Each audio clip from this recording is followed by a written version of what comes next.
이번 시간에는 다각형의 둘레와 넓이 첫 시간 이제 되겠습니다. 그래서 이제 여러분들이 이제 선생님과 다각형의 둘레와 넓이를 이제 16시간에 걸쳐서 아주 긴 시간에 걸쳐서 같이 공부하게 될 텐데, 일단 오늘은 이제 본격적인 내용에 들어가기 앞서서 이 단원에서 어떤 내용을 배우는지, 그다음에 이제 또 우리가 어떻게 이제 이때까지 배웠던 이 도형 관련해서 다각형에 대해서 약간 4학년 때 배웠던 걸 복습을 좀 하고 넘어가야 될 것 같아요. 그래서 일단 그 부분을 한번 같이 살펴보도록 하겠습니다.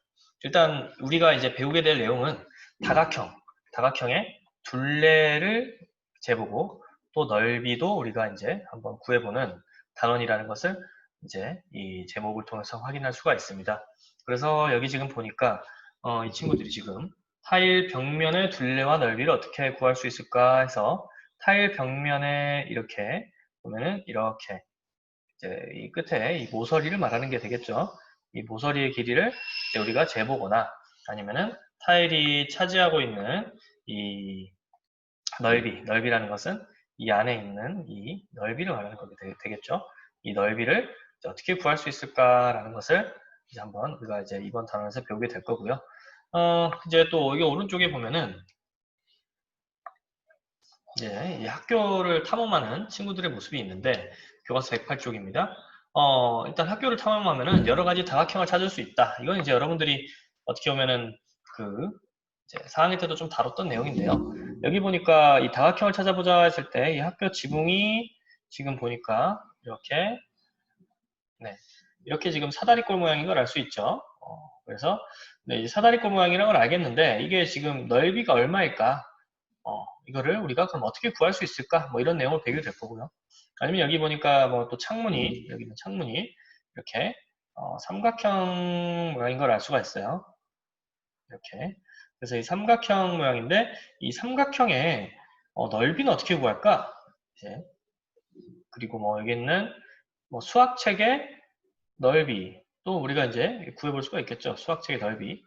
그래서 뭐 이런 것들도 있고요. 아니면 뭐 시간표도 마찬가지로 이렇게 사각형으로 되어 있죠. 이렇게 직사각형 모양인 것 같은데 이 사각형도 넓이나 둘레의 길이를 어떻게 잴 수 있을까? 하는 것을 우리가 이번 단원에서 같이 배울 수 있을 겁니다.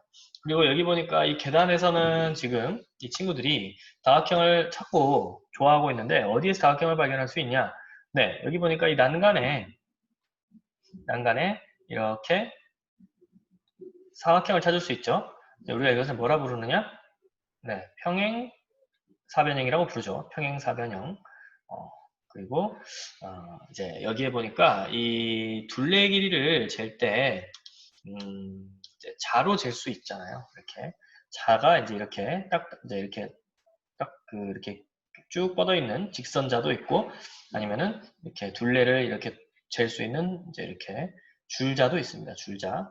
그래서 이제 이 줄자나 혹은 뭐 이런 자로 우리가 이제 길이를 잴 수 있는데 넓이는 우리가 자로 구할 수 있을까요?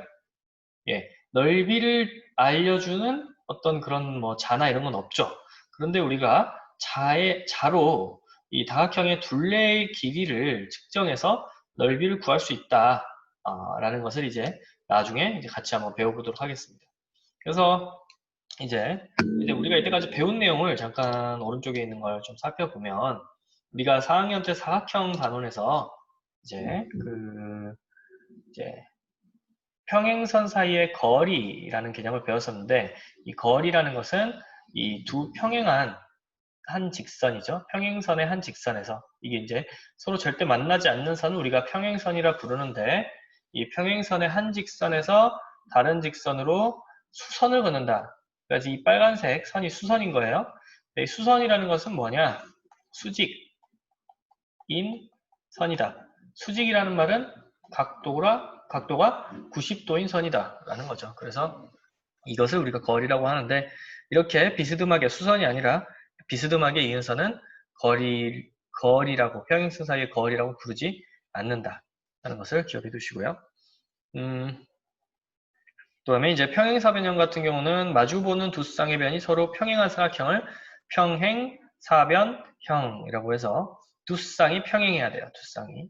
그래서 빨간색은 빨간색이 평행하고 파란색은 파란색이 평행하죠.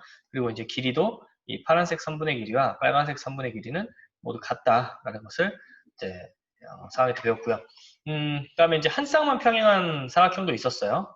이렇게 한 쌍만 평행한 사각형은 우리가 이제 이 위에 있는 여기 있는 이 위아래에 있는 윗변과 아랫변만 평행하고 여기에 있는 거는 평행을 하지 않죠 지금. 그래서 이런 거는 우리가 사다리 모양이라고 해서 사다리 꼴이라고 불렀죠. 그래서 좀 더 이제 좀 4학년 때께 기억이 안 나는 친구들을 위해서 선생님이 이렇게 다각형을 미리 준비했는데요. 지금 여기 보니까 이제 이 다각형 이 중에 다각형이 아닌 게 있습니다. 바로 뭘까요? 네, 바로 여기 있는 원이죠. 원은 일단 각이 없어요. 그래서 다각형은 아니야. 네, 원이 평면 도형이라는 건 맞죠. 평면 도형. 평면 도형이라는 것은 이제 넓이를 가지는 이제 어떻게 보면 길이 이게 선분으로 이루어진 도형을 말하는데 평면 도형은 맞습니다. 이 원이. 그러나 각이 없기 때문에 다각형에 속하지는 않습니다. 예를 들어서 그러면 이거는 이렇게 선분 두 개로 이루어진 이거는 다각형이라 볼 수 있나? 아니죠. 이것도 각이 있지만 이게 뭔가 평면 도형이라 볼 수 없죠. 그래서 이것도 다각형에 들어가지 않는다. 그래서 선분으로 이렇게 선분으로 둘러싸인 이 평면 도형 중에서 네, 각을 가진 것들을 우리가 다각형이라 부른다. 이걸 4학기 때 배웠습니다. 여기 보니까 여기 있는 삼각형은 이제 왜 삼각형입니까? 네, 바로 여기 있는 각이 3개로 이루어져 있기 때문에 삼각형이고 여기도 각의 개수에 따라서 사각형, 오각형, 육각형이라고 부른다는 것을 배웠죠. 그래서 여기도 각이 이렇게 4개가 있고요. 여기도 각이 이제 5개가 있기 때문에 오각형, 여기도 뭐 육각형 이렇게 볼 수가 있습니다. 근데 이제 이 삼각형과 사각형도 이 좀 성질에 따라서 이제 좀 부르는 이름이 달랐죠. 여기에 있는 삼각형은 선분의 길이가 모두 같아요. 세 선분의 길이가 모두 같고 각의 크기도 모두 같다. 이런 경우에 우리가 이것을 뭐라 부르느냐? 네, 정삼각형이라고 불렀습니다. 바른 삼각형이다 라는 뜻이 됐겠고요. 그 다음에 두 선분의 길이만 같고 한 선분의 길이가 달라. 네, 이렇게 위에 이제 두 선분의 길이가 같다. 우리가 이것을 이등변 삼각형이라고 불렀고 이제 여기서 이등 두 개, 둘 이자만 이제 두 개의 선분만 같다라는 뜻이 되겠습니다. 그래서 이등변 삼각형이고요. 여기에서 이 삼각형은 이 직각으로 이루어져 있어요. 그래서 이거는 이제 뭐 직각 삼각형이라는 말도 배웠었죠. 그리고 이게 사각형 중에서 네 변의 길이가 모두 같은 그리고 그 각의 크기도 이렇게 네 각의 크기가 모두 직각으로 같은 사각형을 정사각형이라고 불렀고요. 이게 길쭉한 모양이죠. 그리고 마주보는 변의 길이는 같아요. 그리고 이 네 각이 모두 직각인 사각형, 이걸 우리가 직사각형이라 불렀습니다. 직사각형. 그래서 이것도 직사각형이죠. 그리고 이제 여기는 뭐 오각형, 육각형 이런 것도 이제 있었는데 여기서 이제 이 사각형도 이제 어떻게 보면은 그 서로 포함 관계라고 하죠. 예를 들어 이 평행사변형은 두 쌍이 평행한 거지, 그치? 근데 이것도 두 쌍이 평행한 거잖아요. 그래서 이제 우리가 이것을 평행사변형이라고 했었는데 기억해야 될 것이 이건 이제 사각형이죠. 이제 다각형 중에서 사각형에 속하는데 이 평행사변형은 이제 이 각이 지금 이게 직각은 아니잖아요. 그래서 평행사변형은 직사각형이 아니지만 모든 직사각형은 평행사변형이라고 부를 수 있겠죠. 그렇죠? 그래서 평행사변형이라는 이제 이 사각형이 있다면 이 사각형에서도 이 안에 이제 평행사변형인 사각형이 있고 평행사변형이 아닌 사각형이 있을 거예요. 그렇죠? 그럼 이제 예를 들어 평행사변형이 아닌 사각형은 뭐 사다리꼴이 될 수도 있겠고 아니면은 뭐 그냥 아무렇게나 생긴 뭐 이런 사각형, 이런 뭐 이건 갑자기 마름모로 변해버렸지만 어쨌든 이런 것들도 있을 것이고, 이 안에 이제 이 직사각형이 이제 들어있는 거죠. 직사각형. 그리고 직사각형 안엔 또 정사각형이 이렇게 들어있고, 이런 포함관계 같은 것들도 우리가 4학년 때 배웠었습니다.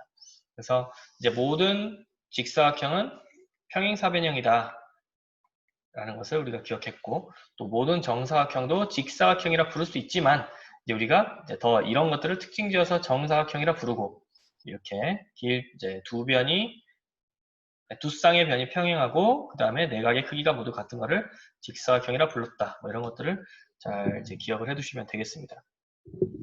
다음에 이제 4학년 때 또 배웠던 것 중에 이제 중요한 것이 바로 이제 내각의 크기였어요. 내각의 크기. 그래서 삼각형은 내각의 크기가 이제 180도였죠.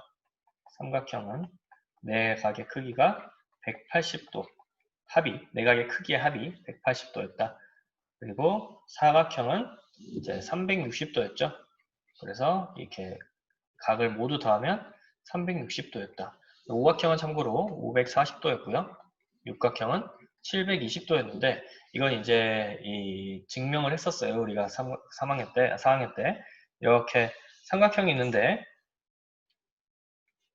이거를 이렇게 Y자로 이제 이렇게 각이 있었겠죠. 이거는 뭐 1번, 여기 있는 거를 2번, 여기 있는 거를 3번 이렇게 했었는데 이거를 이렇게 Y자로 이렇게 세 조각으로 잘랐어요. 각이 살아있게. 그리고 여기 있는 거를 이제 그대로 잘라가지고 2번 옆에 붙였어. 그러면 이제 이게 이제 1번 각의 크기가 되겠죠. 이렇게. 그리고 3번 조각을 마찬가지로 여기다 잘라 붙이면 어떻게 됐냐. 3번 조각을 잘라 붙이면 이게 합쳤을 때 모두 뭐가 됐냐. 네, 180도. 이 각의 크기가 이렇게 한번 반원이죠. 그래서 이게 180도가 됐기 때문에 모든 삼각형의 내각의 크기, 내각의 합은 180도였다는 것을 알 수 있었고요. 사각형 같은 경우는 이걸 이렇게 반으로 잘랐을 때 삼각형이 두 개죠. 그렇기 때문에 삼각형이 두 개이기 때문에 이 삼각형의 내각의 크기는 우리가 이제 180도인 걸 알았잖아. 그래서 이거를 합치면 360도다. 그래서 사각형의 내각의 합이 360도다. 그리고 오각형 같은 경우는 이렇게 오각형을 잘랐을 때 이렇게 자를 수 있었죠. 근데 이게 삼각형 하나, 사각형 하나가 되기 때문에 이거는 540도였고, 이게 육각형 같은 것도 이렇게 자르면 사각형이 두 개가 되죠. 그래서 720도다. 360도 더하기 360도에서. 그래서 이제 이렇게 좀 두서는 없지만 어쨌든 생각나는 대로 복습을 해봤습니다. 그러면 이제 그 수학 익힘책 69쪽을 한번 먼저 풀어보시고 여기는 한번 같이 풀어보고 마치도록 하겠습니다. 먼저 이 휴대전화 화면의 넓이는 모니터 화면의 넓이보다 더 넓습니까? 좁습니까?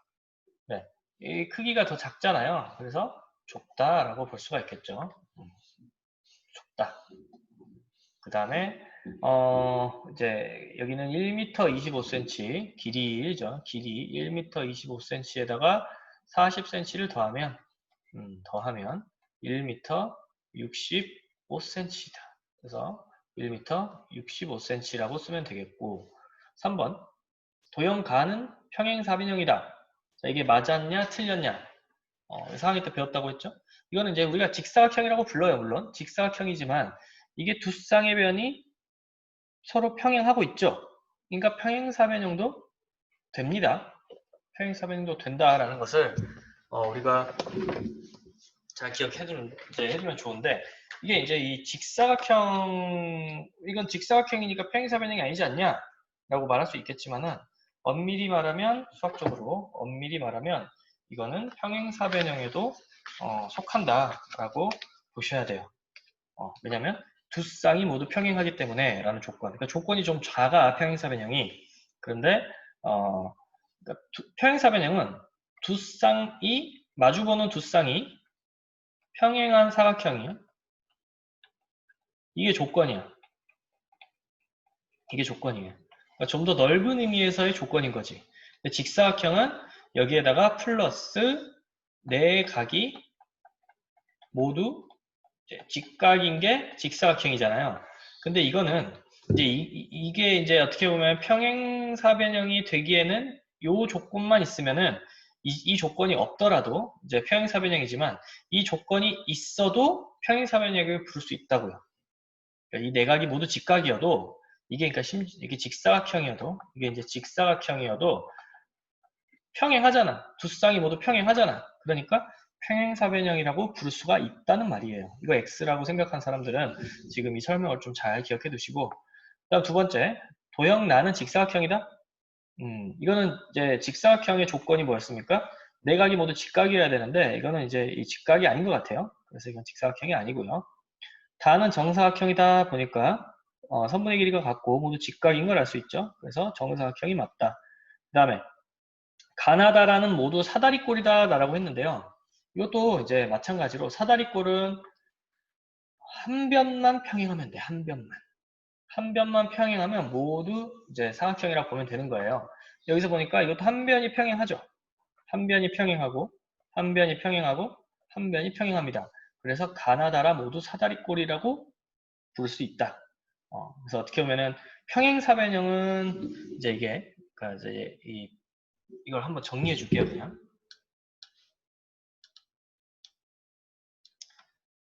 일단 사각형 중에서 다시 한번 좀 정리를 하면은 사각형이 있는데 여기에서 사다리꼴은 한 변이라도 평행하면 무조건 사다리꼴이에요. 한 변이라도 포함되면 평행하면 무조건 사다리꼴이야. 그럼 여기는 한 변도 평행하지 않는 사각형들이 여기 속하겠죠. 그 다음에 두 변이 평행하다. 그럼 우리가 이것을 평행사변형이라 불렀다. 두 변이 평행한 경우. 그리고 여기에서 이제 네 변의 길이가 모두 같으면 마름모라고 불렀고요. 마름모. 그리고 네 각이 모두 직각이다. 그럼 우리가 이것을 직사각형이라고 불렀어. 근데 모든 직사각형은 평행사변형 안에 들어와 있어야 돼요. 그리고 모든 평행사변형은 사다리꼴 안에 들어와 있어야 돼. 그리고 여기서 직사각형이자 마름모인 이 두 조건, 그러니까 네 변의 길이도 모두 같고 네 각의 모두 크기도 모두 같은 걸 우리가 정사각형, 지금 이렇게 겹치는 부분, 이 겹치는 부분을 정사각형이라 부른다. 이것을 여러분들이 이제 잘 알고 있어야지 지금 여기에 있는 이 내용, 3번 이 내용을 잘 기억할 수 있습니다. 4번에 평행한 두 직선 사이의 거리를 표시해 보세요 라고 했는데 이게 평행한 두 직선 사이에서 거리라고 했으니까 이거는 최단 거리, 즉 수선으로 가야 돼요. 그래서 이렇게 정확하지 않습니다만 이렇게 수선을 해서 직각인 수선을 그어줘야 돼요. 이걸 이제 이렇게 비스듬하게 그어주면은 이거는 거리가 아니다. 이렇게 수선을 지켜줘야 된다. 수선. 그래서 지금 좀 설명이 좀 장황했는데 일단은 이게 이제 우리가 이때까지 배웠던 4학년 때 배웠던 내용을 좀 한 번에 정리하느라고 좀 이렇게 복잡하게 했던 것 같습니다. 그래서 좀 이해가 안 되시는 분들은 여기 있는 이 4학년 때까지 배웠던 이 다각형의 내용들을 좀 알고 이제 이 단원을 들어가는 게 좀 좋으니까 좀 공부를 좀 해두시기 바랍니다.